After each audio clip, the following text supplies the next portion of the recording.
Colby's my youngest son. He's 22. He was a happy child. He had a lot of fun times together. He's always a daddy's boy.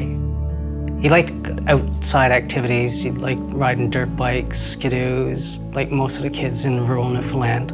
He began to work out and stuff when he got a little bit older because, of course, he was interested in girls. He had good morals, very reliable. Just someone that everybody can depend on. He was a good friend. He had a lot of good friends. On Christmas Day, we all went about our routine. We had already opened up our gifts and we had our Christmas dinner. Later that evening, Colby said that he was going to go to a party with his friends. They spent most of the night playing pool. Colby and his friend had left the party to walk home. It was a beautiful night. They were probably about 100 to 200 feet away from the party when he was struck from behind by a racing quad driven by a 16-year-old impaired driver. I was going to bed just at around 2 o'clock, and then as I was getting into bed, there was a knock on my door. And when I opened the door, one of my neighbors was there and he was crying. And he said, "Brian," he said, "it's Colby." My heart sunk, and so we went up the road to where we found Colby.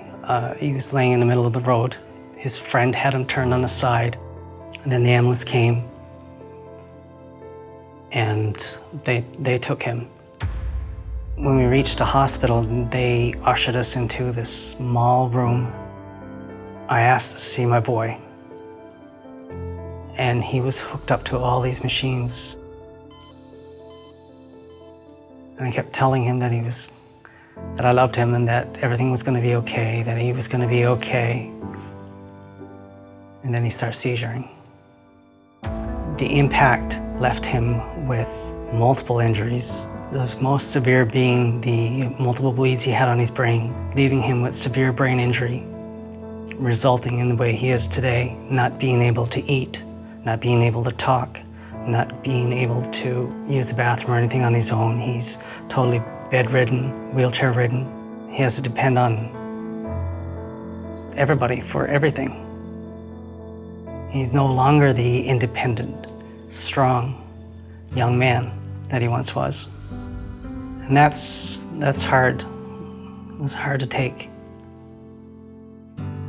The hardest things for me to come to grips with is that because of the stupidity of another person who decided to take the keys and drive while impaired, has taken all my hopes and dreams for my son. I'll never attend a wedding. I'll never hold a grandchild. So much has been taken away from him, his independence, his life. I don't know what will become of him if something ever happened to me.